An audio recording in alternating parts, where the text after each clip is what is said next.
flimsy lunch tray here with two videos for you today with my first impressions of Asymmetric Battles.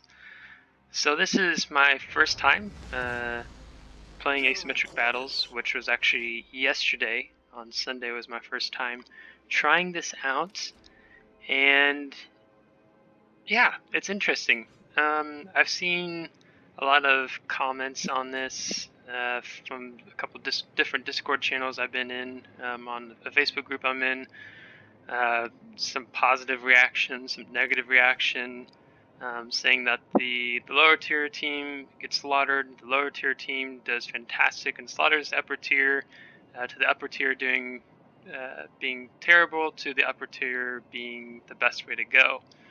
And part of this just probably has to do how wargaming keeps changing things back and forth.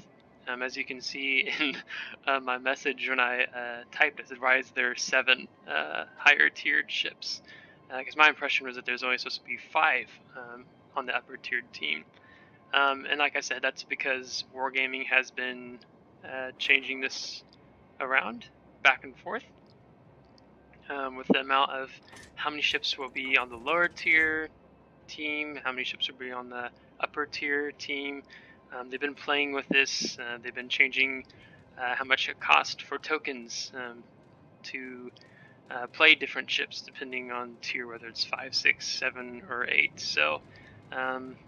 So yesterday was my experience with Asymmetric Battles and the present form here. As you can see, there's 7 on the enemy team, and then there are, 1, 2, 3, 4, 5, 6, 7, 8, 9, yeah, 10. So 7 versus 10 in this battle. The next battle that will be after this will actually be in Old Faithful, Massachusetts, and so I'll give you my thoughts on how that battle goes. So right now I'm a little unsure of how to approach, because I don't know, is the upper tiered team is just planning to push? Are they going to play passively? You know, what's going on here? So I'm radar detected. I was originally thinking about trying to swing into the cap over here, but now I'm wondering with this Atlanta, he's pushing up this way. Maybe he's going to try to make a break for this channel. So I go ahead and decide I'm going to come over here, and I'm going to sit in this general area and see if that's the case. So we've just lost the Dallas, torpedoed by the Akatsuki. And so there's not going to be too much exciting things happening in this battle per se till we get to the end of my life in this game. My team is just basically, oh my gosh, we're all going to die kind of mentality. So my first time playing this is just to take it patiently as being the bottom tier to see how things go. So yeah, so I'll give you more of my thoughts on Asymmetric Battles as a whole, but it is an interesting concept, something new for wargaming to try out, to see how we as players appreciate this, whether we like it or not. So that's something I would be really interested to know if you leave in the comments your thoughts on Asymmetric Battles. Do you like it? Do you hate it? Have you even tried it? Because, like I said, this has been out for a bit, and I think it'll be going away here soon.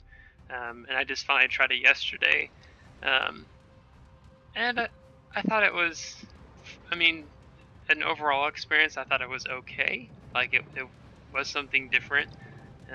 That's one of the reasons I like ranked sprint. It's just something nice and different.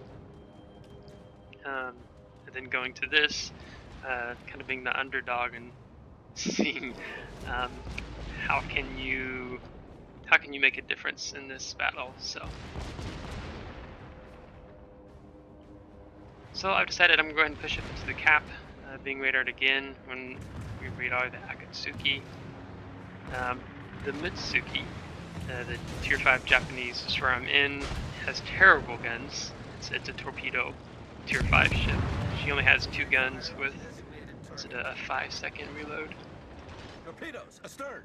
So I'm not going to stick around. I'm going to go ahead and move over because I'm expecting torpedoes, like that's been fired from the Akatsuki. and just try to reposition. So our ally here in the battleship is yellowing in. Torpedoes, dead ahead. Just it's smart, so I'm trying to encourage him to stay back. I decided to go and slip back into the cap. Maybe I can get some smoke closer to him if he slows down. But you know, this isn't an American destroyer smoke. It's a Japanese smoke, which isn't the best. So my torpedoes have an 8-kilometer range on them for the upgraded one. I think the non-upgraded is a 7-kilometer range. So yes, and now we're down 3 to the Torpedoes astern. 7 still existing on the enemy team. And we just took out the Atlanta, so that's great. Get rid of that radar. So I'm wondering if he's still in the smoke screen, so decide, go ahead and pop that. They're flanking us, pushing in from the west. Concentrate fire on the designated target. So the last thing we want to do is get bottled up here, because you can see that a lot of us have accumulated here. Torpedoes to port. So I decided I'm not going to stick around the smoke in case of torpedoes and they appear. Torpedoes, dead ahead. And now I'm debating, you know, I think I'm going to go ahead and push down and try to contest Alpha Cap. I'm interested to see what is the Odin going to do. Is he going to come out and follow both of his cruisers, or is he going to push back Engine boost to the activated. northeast towards the Akatsuki? Their Bismarck is playing pretty passively. I think he's trying to deal with the Congo. Our carrier just took out the enemy cruiser, so that's great. So all hope is not lost yet.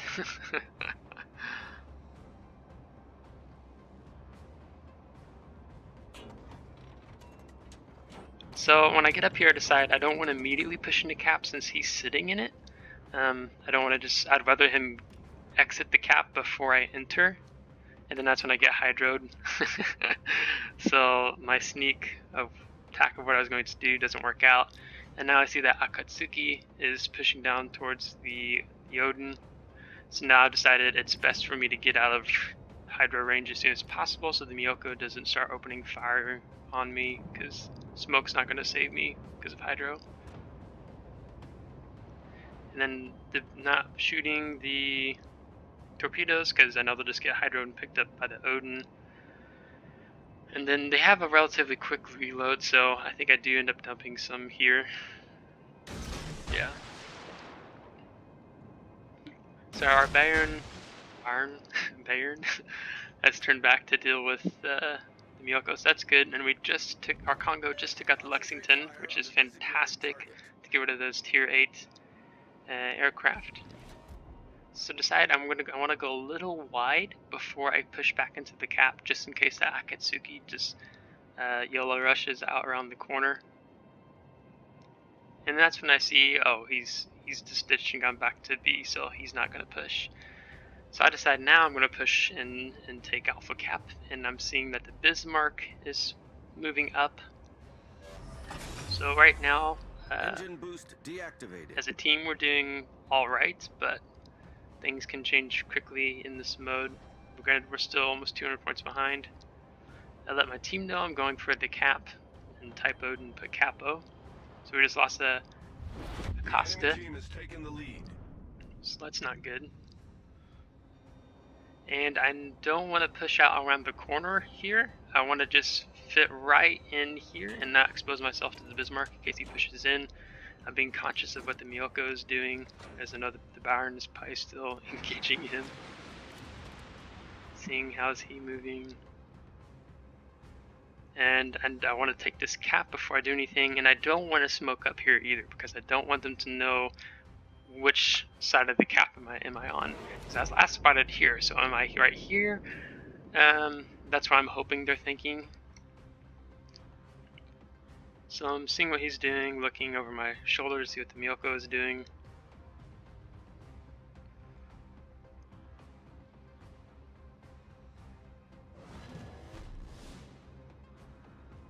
Yeah, I see the Bismarck looks like he's going to push through the channel.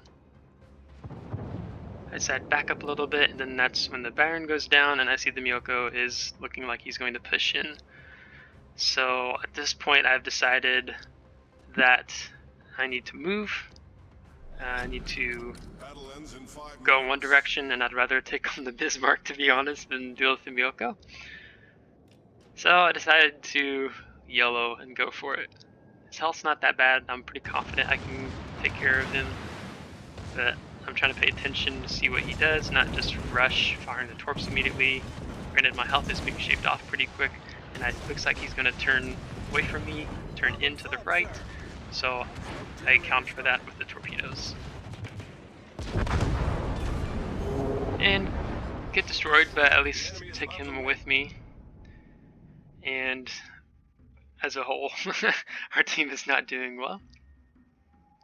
So I'm not expecting to win this at this point, but yeah. So this one was interesting. Match, I think, with having, what I said, there's 10 and then 7, I would have seen 10 versus 6 being more fair in this format, I think. Yeah, I would say 10 versus 6 would be a little more fair. I mean, if you have a good team, you could potentially pull out, but let's say I didn't have high expectations to pull a win out of this at the start of the battle, just seeing the lineup on the enemy team and what we had on our team, especially seeing that there's a total of 7 ships on the enemy team, all higher tiered versus our 10 lower tiered. So yeah, so now basically it's just going to be some shooting back and forth. So I'll probably actually close the clip here. Basically what will happen is we will lose the Odin, we'll push through here. I think he actually takes out the Akatsuki or the Myoko, I'm not sure which, but the Odin ends up killing our last carrier, or our only carrier, the Ryujo, if I even pronounced that one right. Oh dear. So yeah, so then we'll end up losing this match. But I will show you what the post results screen looks like, as I only actually saved one, and not all 4 of them. So here is the post battle results. Took 1 ship, 710 base experience.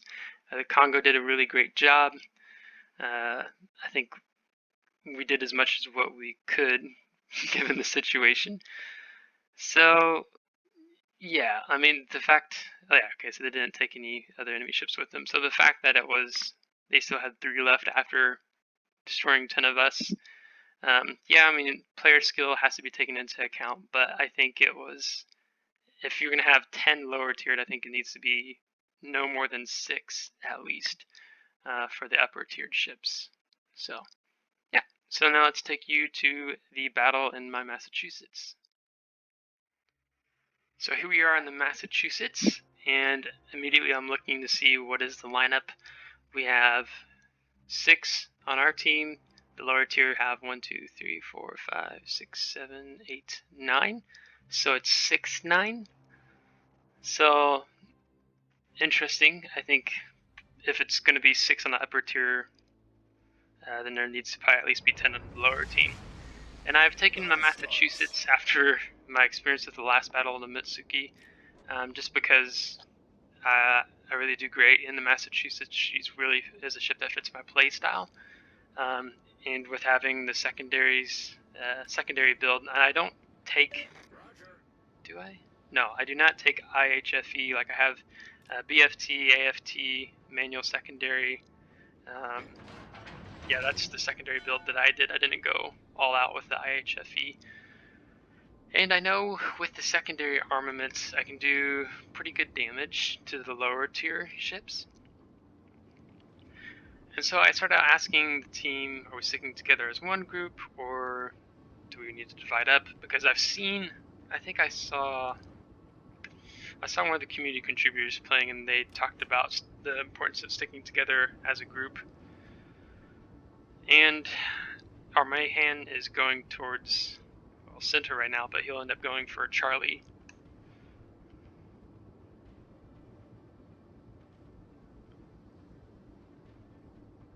So then I end up encouraging him, just don't overextend, like play safe, because he's our only destroyer, so it'd be a good advantage to have him around.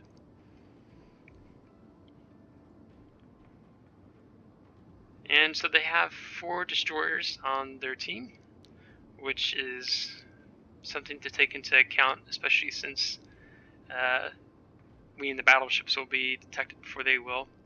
My concealment on the Massachusetts is 14.5. Since I don't have concealment expert, didn't want to take that, since most of the time, if you have the Massachusetts, in my opinion, you want to be in brawling range of your secondary. So to me, there's really no importance to take that one.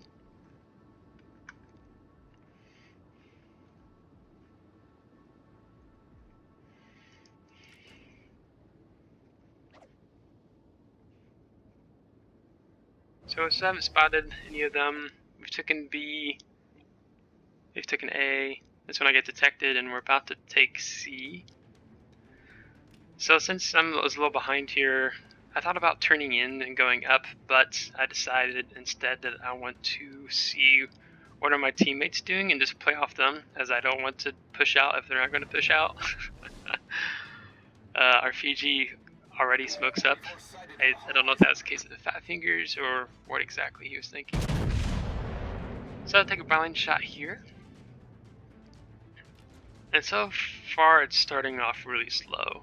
And it looks like even the time limit is actually less. Was it 15 minutes for asymmetric battles? That's interesting.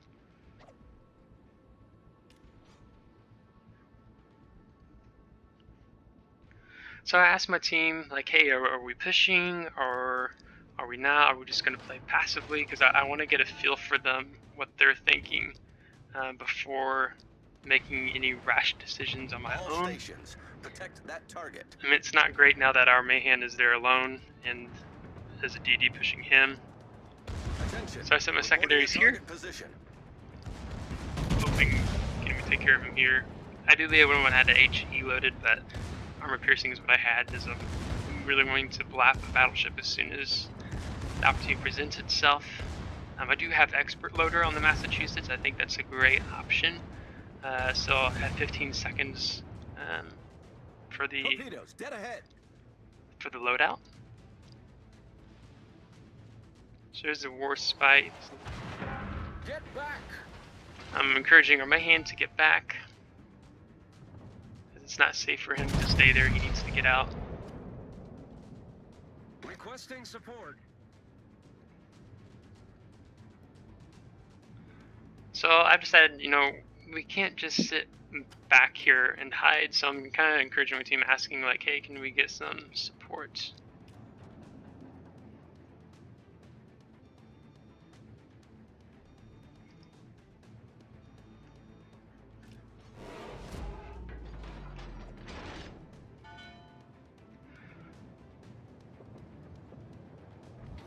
So far we've seen 3. So the Mayhan and the Anshan have taken each other out. And the fact that I haven't seen the 4th DD is a little concerning, and then that's when he pops up right in front of me. So you can see I'm 20 seconds into the reload with armor piercing loaded, which isn't ideal. What I'm expecting him to do here is just to dump torps and ditch. But so far that's not what he's doing, so I'm trying to get more of my secondaries on him here. And 2 kilometers away, it's just reloaded, so it's too late for me to switch to HE. He's going to try to rush me out of the way.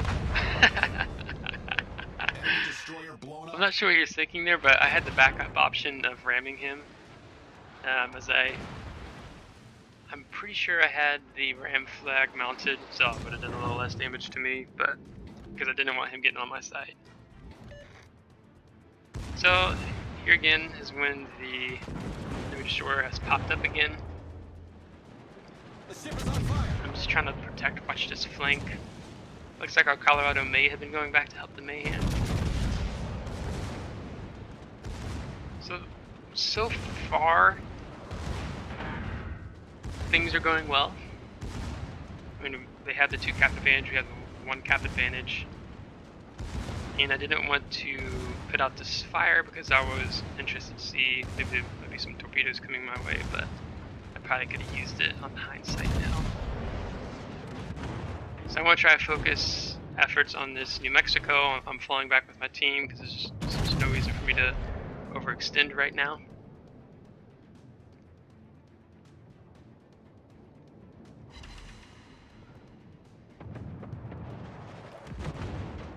But I guess to go ahead and talk a little ahead right now, but I've only played 2 battles with the asymmetric battle mode, and just my first impressions is it's okay. I mean, I don't think it's anything spectacular. I mean, it's the first time that I know that Wargaming has done something like this, and they keep changing things. Like I said, let's start between how many ships can be on each team, so on and so forth.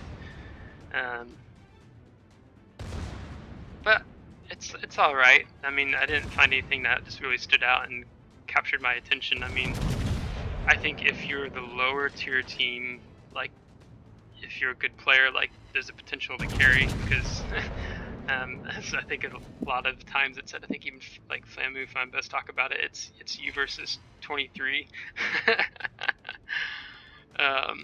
So going in with that mentality that you may have to carry helps rather than having that mental mindset of like, I need to be prepared just in case things go south with my team. So I'm just going to already have that expectation that I'm going to need to pull a fair amount of weight. And if you have that mentality, that really helps. So when your team potatoes or things aren't going your way, it's not as, I don't know, it doesn't make you as, I guess, angry or frustrate you as much. So I see my teams pushing now. They've been the Turpits, Fiji, Odin, Bud's following each other, and I decided I need to go ahead and go south to help with supporting Colorado, as I don't want him getting HE spam since he can't get away. But will I play a couple more battles in asymmetric? I mean, if it's still a battle mode that's available, because I know it's pretty soon that they're going to take it away. It's not something that I think really draws my attention to want me to play it again. I mean, yeah, it is different. It is something that I've never done before here in this game, besides when you're doing just battles and ops and you have some lower tiered or higher tiered ships that you go against from time to time. Yeah, overall, it was okay. Again, nothing fancy, nothing spectacular about it. And it was it was interesting to be able to take on this battle mode, you know, specifically being, you know, you can choose between whether you're low tier or you're high tier. In this case, to me it was funner being the higher tier ship, especially having the secondary loadout. Secondary build on the Massachusetts, because her secondaries are really accurate with how the commander skills are now with a manual secondary. Of course, you know the captain skills change coming up. Like that's going to drop from, was it 60 to, is it 35%? 30%. So it makes you even wonder if manual secondaries are going to be worth it anymore.